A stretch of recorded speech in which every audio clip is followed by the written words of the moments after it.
nindot apan si bisan kinsa nga motuokan niya nahukman na tungod kay wala siyang tuo sa bugto nga anak sa Diyosa. Abi na ako nga maka-discuss ko sa first street. Wala na lang nakaapas at Daisy. Binawa ito paminawa na. Una nga share may on Sister Daisy Ro. Kapalakpakan at mga kanyang Praise God. May kabili sa nahan. Ano man po? Sunod siya. Di ay abante. May kabili sa tanan o may kabili po sa mama o papa nila pastora.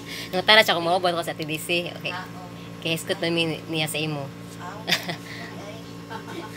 Praise God, no, na verse naman po ito na ako, yung gibasa na, klaro na ito kayo, gibasa naman ito ni, kung ano, common verse na ni siya na to, na John 3:16, kaya bisan pag kinsaan magka-memorize yun, bisan pag dili na to, naka-remember ko ba nga, katong dito misa, ay religion, dito na mo, yan, sa Katolik, ni Simpa, lumpag dinaganay, kay kinsa ko na ka, lamang yung listuhan nun, nga naman, ka-memorize man, di mo, inatagan o award, no, English lang to, lisod no kay ang pare kay ang sa pare biya kay saya biya na ilang pero nga to English para gi-consider na lang kay wa magyulain na ka tuba mga Kristohanon ra man gyud so labang sa mga anak sa mga Kristohanon no naadyo mga tinitigan ng memory verse and then kanina verse no kabili pa man gihatag kung mo na gyud kayo ni sa ato pero kung ato ning kuanon lalong gyud ni kay nag-isbot ko ni o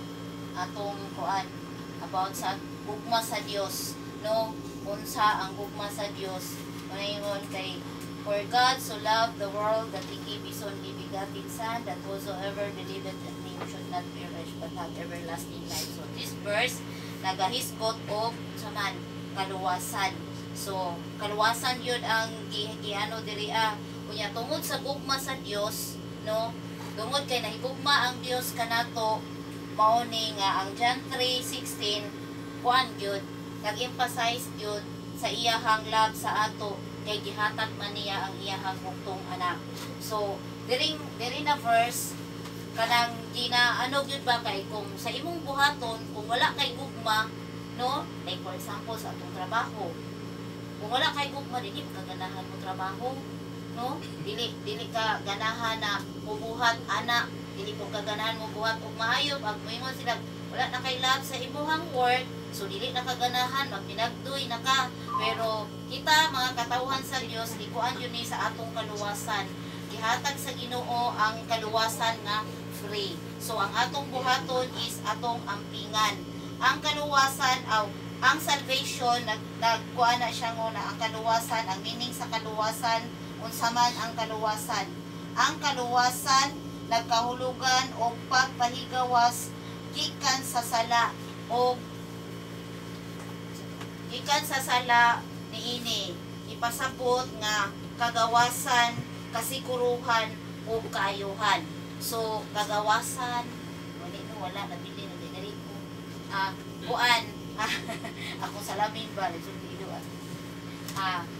kagawasan o gipasabot diha no na kita gitagaan jud tag kagawasan sa atong buhi nga Dios no sa matag usa nato kanang ang tao ang tanan gikuha man pero ang gibilin biya sa Ginoo is imong will ang imong free will ikaw ra gihapon ang magwan pero naay kuan ang Dios kay tungod sa iyang dakong gugma sa ato aron dili ta mahitong pawak dito sa kuan kay ang iyang promise no dili ta uto shall not perish but have everlasting life so dili mamatay dili malaglag so gusto sa Dios na kay nag-prepare man siya in John 14:2 in my Father's house are many mansion if I were so I will go to prepare a place for you for whither I go kung ato yun ang ikuan sumpay sa verse ni Ante I am the way the truth and the life no man cometh unto the Father except kay Jesus so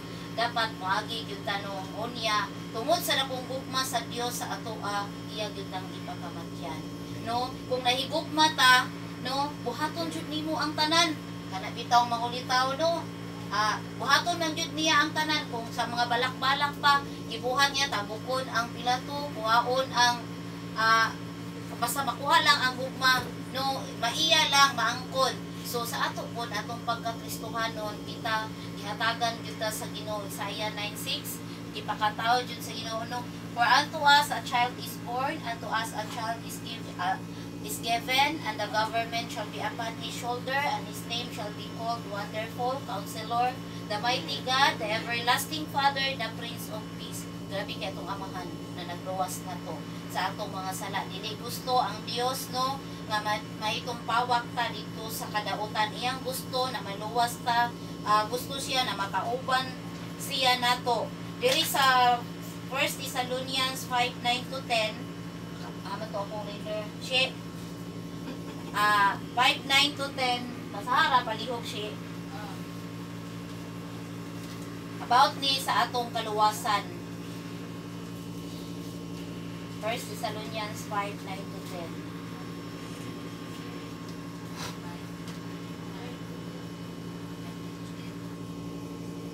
Kusga siya. Pulyubi.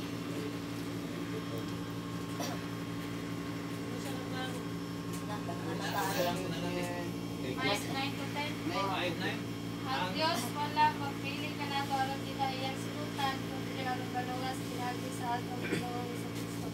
Yatag niya ang iyang kinabuhi anak ka na aron kita magpuli. Uban ka niya, buhi man kita o patay. Amen. So, mao na no, grabe ang kaluwasan na gihatag sa iyang yutang gipakamatyan. Connect ra gid siya sa John 3:16. Ang Dios no nagpakatao niya, nagpakamatay pa gyud alang kanato. So inana ta kalab ni Lord no, mao na nga kung kita mga Kristohano na pod naluwas na ta ato yung ampingan ang atong kaluwasan nagihatag sa atong buhi nga Dios tungod kay dili gyud gusto ang Dios na malayo jud ta ngadto kaniya. So Isaiah 53:3 to 5, basa na pod. Sige, kung kuan lang, i-take note na lang ninyo. Ang nagpahiwatig diha no na nagantos ug nagpasan ang atong Dios sa atong mga sa atong mga kasakitan. Iyahang giangkon no, gi-take up niya ang cross pod. No, mao na kuan sa atong buhi nga Dios unya. Hebrews 9:22 gihinluan ta sa dugo ni Jesus. No, giluwas na niya, grabe iyang gibuhat daghan kaayo para na sa ato. O 1 Corinthians 15:17 nabanhaw siya. 1 John 3:36 ang mosalig ngadto kaniya mahimo yang anak o may kinabuhi. So grabe gyud ta kalab ni Lord no, nang iya gyud tang gipakamatyan, gibuhat jud niya ang tanan unya kay giluwas naman ka sa atong buhi nga Dios no. Nagpakatawo siya tungod lang og alang kanato no, mora gyud na iyahang gikuan sa iyang dakong gugma gipakamatyan, giula niya ang iyahang dugo ngadto sa cross tungod kay siya nahigugma kanato o isa ra gyud pod ang iyang tong anak alang sa atong kaluwasan. So dili kalaglagan kundi alang gyud sa atong kaluwasan. So maningkamot ta na magbuhat dili lang pod sa buhat na matarong kundi grasya gyud sa Ginoo ang tanan kay dili man ta perfect no, makasasala man gyud ta, dili gyud ta perfect pero God is love.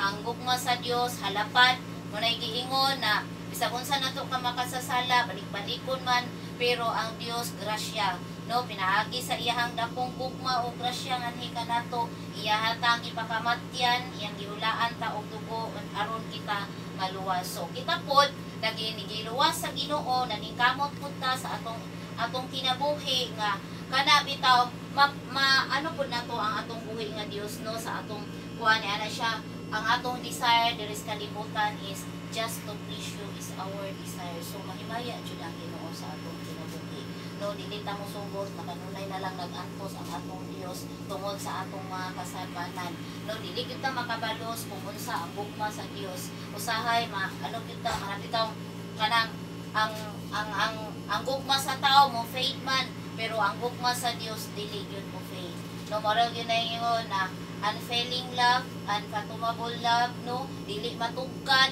dili mahupas. Grabe gyud ang gugma sa Dios sa atoa. Kaya mauna no ang resulta iyang gihatag naatay kaluwasan na nabato na ni pagkamatyan kita sa atong buhi nga Dios. So daghan pa man mga verse diri nya atong time kay limited man. So dictate na lang ni nako ning uban, kamo na lang magbasa ani kay tulo ra ba mi kabuok. So John 14:6, siya ang dalan. So mao na to, nasumpay na to.